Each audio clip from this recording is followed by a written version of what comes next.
At my granddaughter's school play, while 60 parents applauded and the gymnasium smelled like popcorn and cheap stage paint, 11-year-old Sophie pressed her mouth against my ear and whispered, "Grandpa, we need to leave right now. Don't tell Mom." I thought she was nervous about something. Maybe a fight with a friend. Maybe she'd forgotten a permission slip at home. Sophie was 11. I was 64. I figured whatever it was, it could wait until after the curtain call. Then she grabbed my wrist and said, "They're going to take your house tonight." I heard them planning it. "I'm so glad you're here with me right now. Wherever you are, whether it's morning coffee or the middle of the night and you can't sleep, what I'm about to tell you happened on a Tuesday in November in Savannah, Georgia. Tell me where you are in the comments. I want to know who's listening as I take you back to that school gymnasium, because nothing about that evening was what I thought it was. My wife Carol passed 14 months before all of this. 38 years married, and then a September morning when the phone rang and the world rearranged itself permanently. She left me the house on Oleander Drive, our savings, and a hole in my chest I'd been learning to carry. I was still learning. Grief is not something you finish. It's something you get better at hauling. My daughter Renee had been wonderful after Carol died. Or I thought she had been.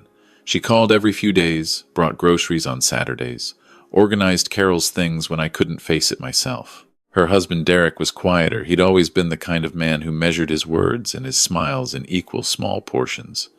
I never disliked him. I never fully trusted him either, though I couldn't have told you why. Some people just have eyes that are doing math you can't see. Sophie was their daughter, my only grandchild, 11 years old and built from pure stubbornness and curiosity. She took after Carol in ways that made my chest ache, the way she tilted her head when she was thinking hard, the way she laughed at her own jokes before she finished telling them. She'd been coming to stay with me most weekends since Carol passed. I think Renee sent her partly for my sake and partly because Sophie asked to come. We did crossword puzzles, watched old movies, ate too much cereal for dinner. She was the reason I made the bed in the morning. The school play was a Tuesday. Sophie was in the chorus, a small part, but she'd practiced her 2 lines until she could say them in her sleep. The gymnasium was warm and too loud. The folding chairs already full when I arrived. I spotted Renee and Derek in the 3rd row. Renee waved me over, scooted sideways, and patted the seat beside her. Derek nodded at me without smiling, then went back to his phone. The play started. Kids in cardboard costumes. A boy played a talking tree. Sophie appeared in the second scene wearing a blue dress I recognized. Carol had bought it for her the Christmas before she died. Watching Sophie stand in that gymnasium in Carol's dress, I had to look at the ceiling for a moment. At intermission, Renee went to the refreshment table. Derek stepped outside to take a call. I was alone in the folding chair when Sophie appeared at my elbow from nowhere, still in costume, face scrubbed clean of stage makeup. "Grandpa." Her voice was barely above a breath. "We need to go outside. Right now." "Sophie, intermission is only 10 minutes. Your mother will." "Grandpa." Her hand tightened on my arm. Small fingers, serious grip. "They're going to take your house." I heard them in the car. The gymnasium noise seemed to drop away. I looked at her face. Sophie was not a dramatic child. She didn't cry wolf. She didn't stage whisper things for attention. She was standing in front of me in a blue Christmas dress with her jaw set exactly the way Carol's used to set when she'd made up her mind about something. I followed her out the side door. The parking lot was cold, a thin Georgia November chill. Sophie pulled me around the corner of the building, out of sight of the entrance, and spoke fast and low. In the car on the way here, I was in the back seat. I had my headphones in, but the music stopped and they didn't know. Dad was talking about a doctor, someone named Hargrove, and he said that after tonight you'd be evaluated and the papers would be ready by Thursday. Mom said your accounts and the deed and that you'd be somewhere safe. She put the last 2 words in quotation marks with her voice, sharp little air quotes I could hear clearly. Dad said it was better if it happened fast before you could talk to a lawyer. Grandpa, they were talking about you like you were a thing to be moved. I put my hand against the brick wall. The cold of it helped me stay in my own body. Sophie. I kept my voice flat and even. Are you sure of what you heard? I wrote it down. She pulled out the small notebook she kept in her jacket pocket. Sophie always carried a notebook. I'd given her the habit. The page had her handwriting in the dark, hurried loops of someone writing without looking. Hargrove, Thursday. Deed, accounts. Better before he talks to a lawyer. Her own mother's name in a sentence that didn't read like a daughter worried about her father. It read like a logistics note. I looked at the words on the page.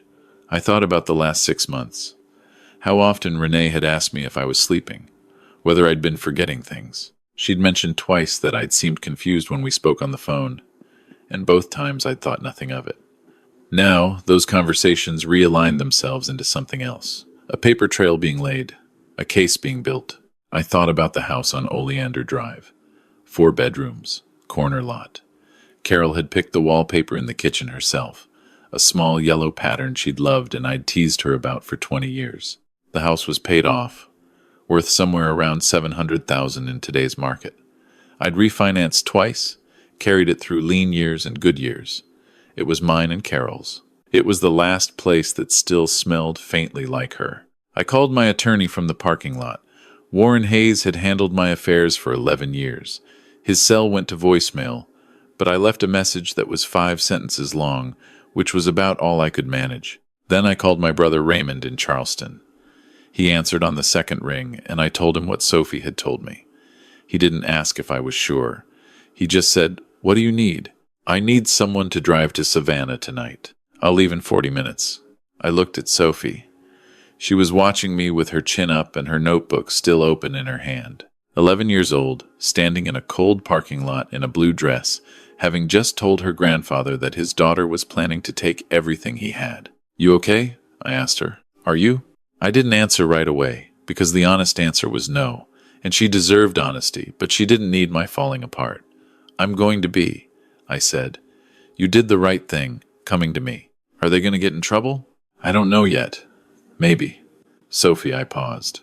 "She's your mother." "I know." Her voice stayed steady. "But you're my grandpa." We went back inside for the second half of the play. I sat between Renee and Sophie, and I watched my daughter from the corner of my eye. She was looking at the stage, smiling at the right moments, laughing when the talking tree forgot his lines. She looked like my daughter. She looked like the woman who had brought me soup for a month after Carol died, who had cried at the funeral in a way I believed was real. I still believed it was real. Love and greed are not opposites.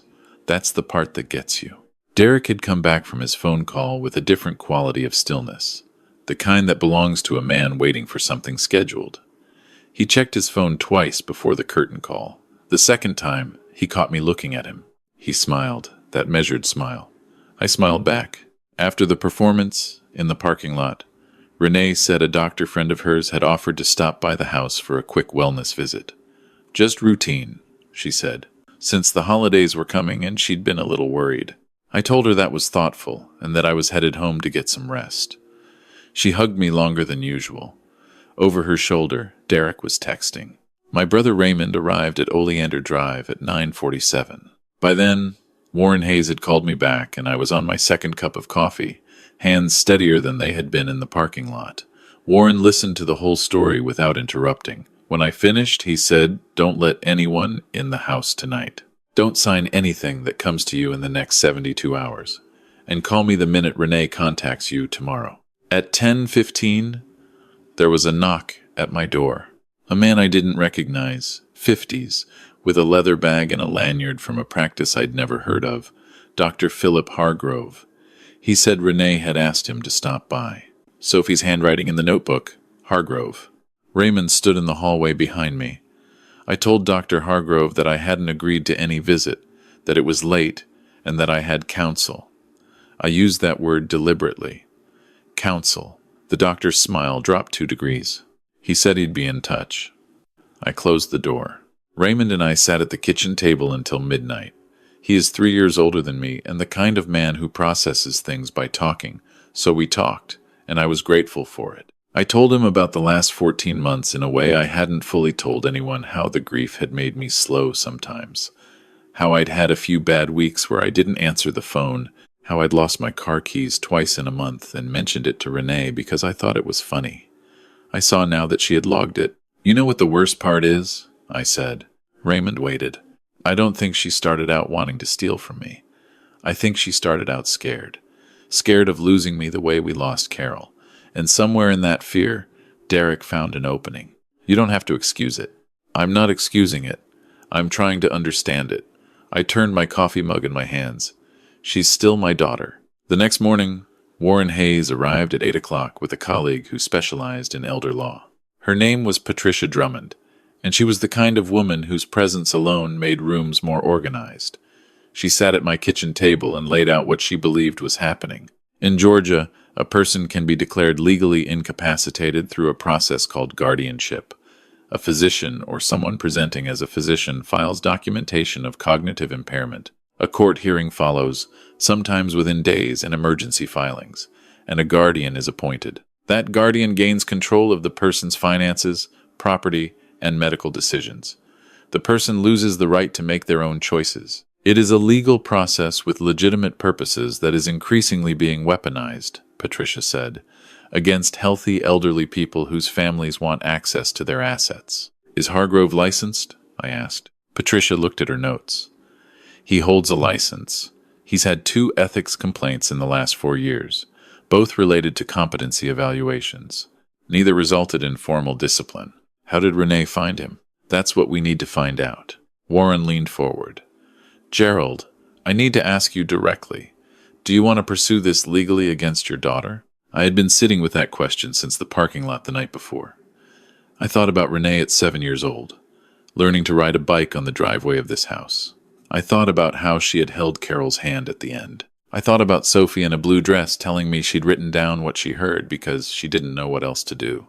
I want to know the full picture first, I said. Then yes.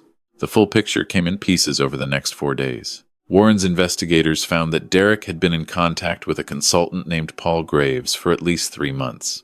Graves ran a company called Transition Support Services, a name that sounded like corporate HR and was actually a blueprint for elder asset extraction. Graves had a network, physicians willing to sign competency evaluations, attorneys who specialized in emergency guardianship filings, and placement directors at 3 assisted living facilities in the Savannah area who received referral fees. Of those 3 facilities, one had a vacancy rate of nearly 40% and a financial incentive to fill beds quickly. Derek had emailed Graves about me the week after Carol's memorial service.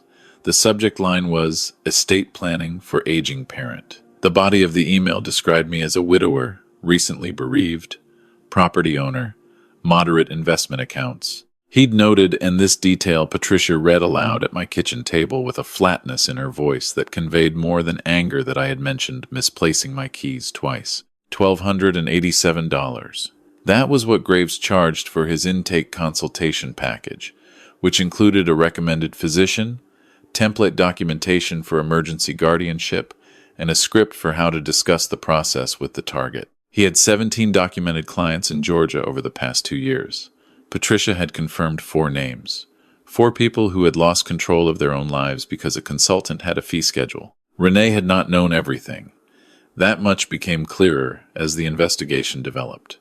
She knew Derek was handling some paperwork. She knew there was a plan involving a doctor. She had not, as far as anyone could determine, known about Paul Graves or the full scope of what Derek had arranged. This did not make her innocent. It made her something more complicated than a simple villain, which is its own kind of harder. When Warren contacted Renee on the 3rd day, she went quiet for a long moment on the phone and then said she needed to speak with her husband. Warren told her she should speak with her own attorney instead.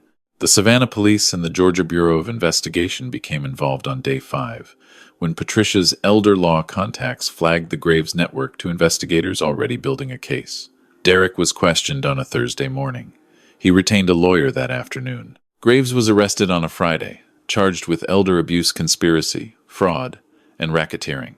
Dr. Hargrove surrendered his license voluntarily 2 days later, which Warren said meant the ethics investigation had already caught up to him. Renee was charged as a co-conspirator. The DA's office weighed her level of knowledge carefully. She pleaded guilty to a lesser charge, cooperation being the currency she had to spend. Derek went to trial. Sophie stayed with me during all of it. Her parents agreed, through their respective attorneys, that she would remain at Oleander Drive until the legal proceedings settled. She went to school from my house, did her homework at the kitchen table, and on Fridays we still watched old movies and ate cereal for dinner. She asked me once if I was angry at her mother. I said I was sad for her mother, which was true, and that those were different things, which she thought about seriously before nodding. She should have told Dad no, Sophie said. Yes. Why didn't she? I didn't have a clean answer for that. I told her that sometimes people who love you make choices that are about their own fear and their own weakness, and that those choices can still hurt you even though the love is real.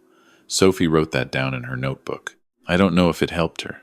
I hope someday it will. Raymond came back to Savannah for the trial. He sat in the gallery beside me every day, which is what brothers are for. Paul Graves was convicted on 7 counts. The judge, a woman named Alicia Fontaine, who had the manner of someone who had heard every version of every lie and was done being surprised by any of them, sentenced him to 22 years. He would be 81 years old when he was released, if he lived that long. Judge Fontaine noted in her remarks that Graves had deliberately targeted people in states of grief and vulnerability, that he had built a system for exploiting legal structures meant to protect the elderly, and that the court had no interest in treating this as a white-collar footnote. Dr. Hargrove received 8 years and a permanent revocation of his medical license. Derek was sentenced to 16 years, eligible for parole after 10. He looked at me once during sentencing, a long look that I couldn't fully read.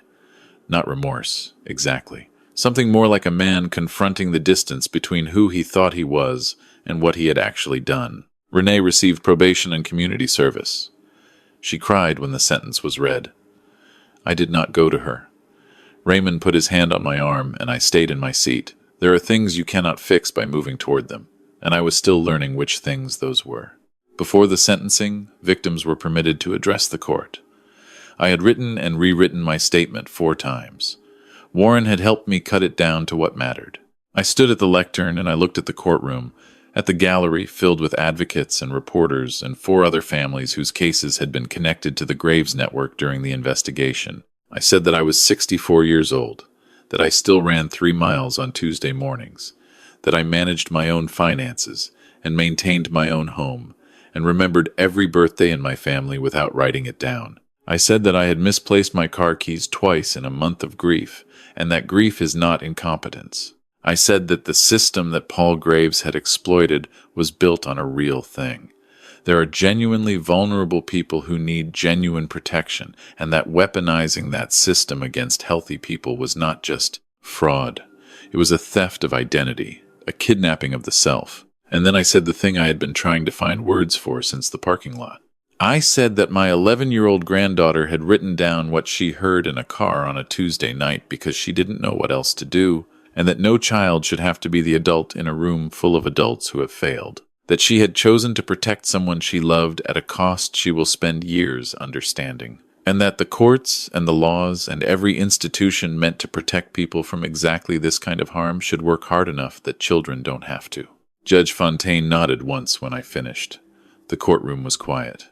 Patricia Drummond filed civil motions on behalf of 3 other Graves victims whose families were still contesting their guardianships. I joined the effort, funding Patricia's time and Raymond's considerable energy, which turns out to be enormous when he has a cause he believes in. The first victory came 6 weeks after the criminal sentencing. A retired schoolteacher named Margaret Osley, 72 years old, was released from a facility in Augusta where she'd been placed for 8 months by her nephew. Her competency was established in a single independent evaluation. The judge reversed the guardianship in 4 days. Margaret came to Savannah the following month. We had lunch at a restaurant by the river. She was sharp and funny and furious in the best possible way, the kind of fury that clears a path rather than burning everything down. She said she had spent 8 months watching out a window that faced a parking lot, waiting for someone who wasn't coming. You know what the hardest part was, she said. I said I wanted to know, not the facility. It wasn't terrible, not even the loneliness, though that was bad. She turned her fork over on the table. The hardest part was not being believed, saying I'm fine, I'm competent, I understand what's happening, and having everyone around you treat those words as symptoms. I thought about that for a long time after she left. Sophie turned 12 in March. I took her to see a show in Atlanta, something with lights and music that she'd wanted to see for a year. On the drive home, she was quiet in the way she got when she was thinking something through. Grandpa, she said, somewhere past Macon. Do you think Mom knew what she was doing? I think she knew some of it, I said, and chose not to know the rest. Is that worse or better? I don't know, sweetheart. Maybe it just is what it is. She thought about that. I think maybe it's worse, she said finally, because she had chances to stop and she didn't. She was 12 years old and she was probably right. Renee and I spoke for the first time, actually spoke, about 4 months after the trial. She called on a Sunday morning, and I almost didn't answer. I let it ring 4 times and then I picked up because she is still my daughter and I am still her father, and those facts don't dissolve, even when everything around them does. She didn't ask for forgiveness.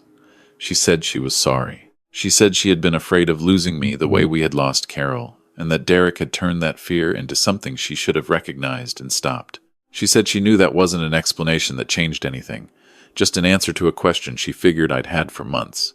I said I heard her. I didn't say more than that. It wasn't nothing, and it wasn't everything. It was where we were. I still live on Oleander Drive. The kitchen wallpaper is still yellow.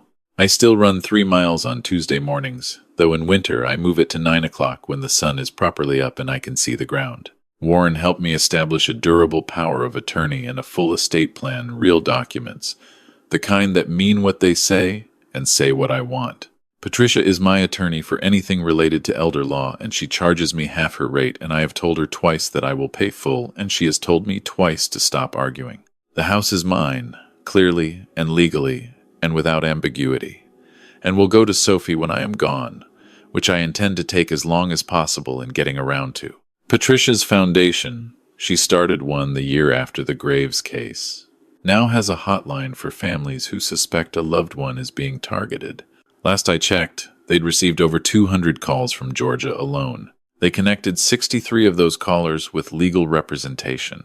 They got 21 people out of facilities they should never have been in. Sophie volunteers there on Saturdays. She fields the initial calls, takes notes, passes information to the intake team. She is 13 now. She still carries a notebook. She told me recently that she wants to study law when she's older, specifically elder law, because she thinks the system has more cracks in it than most people notice, and someone should spend their life working on the cracks. I told her Carol would have liked that. She smiled the way she does the Carol smile, full and quick and slightly surprised, like happiness just showed up without an appointment. I want to tell you something before I go, because this story isn't really about my house, or Derek's greed, or even Paul Graves and the machine he built. Those things are real, and they matter. But they're not the point I keep coming back to. The point is this: I am 64 years old. I am healthy. I am sharp. I misplace my keys sometimes and I cry when I think about Carol, and I eat cereal for dinner on Friday nights with my granddaughter. None of those things make me a problem to be managed. None of those things make me a transaction to be executed. There are people right now sitting in rooms they didn't choose, watching parking lots, waiting for someone who decided they were easier to manage from a distance. Some of them have children like Derek, who found a consultant and a fee schedule. Some of them have no one like Sophie, no one writing things down in the dark back seat of a car. Watch for the signs. Someone asking too often about your finances, about whether you're managing, about whether it might be time to think about your options. Papers presented casually, at the kitchen table, with a pen already uncapped. A doctor you didn't request showing up at a family dinner, a school play, a Tuesday in November. Trust your children. Most of them deserve it. But know your own documents. Know your own attorney. Know your own mind. And if you have a grandchild who comes to you with a notebook and shaking hands and tells you that something is wrong, listen. Listen the way Sophie needed me to listen. Because she was 11 years old in a parking lot in the Georgia November, choosing between silence and the right thing, and she chose right, and I have spent every day since trying to be worth that choice. If this story sounds like something you've seen in your own family, or something you've been afraid of, leave a comment. I read them. Share this with someone who needs to hear it. And subscribe to this channel, because there are more stories, more people who need to be found, and every one of you listening is part of how they get found. I'll see you in the next one.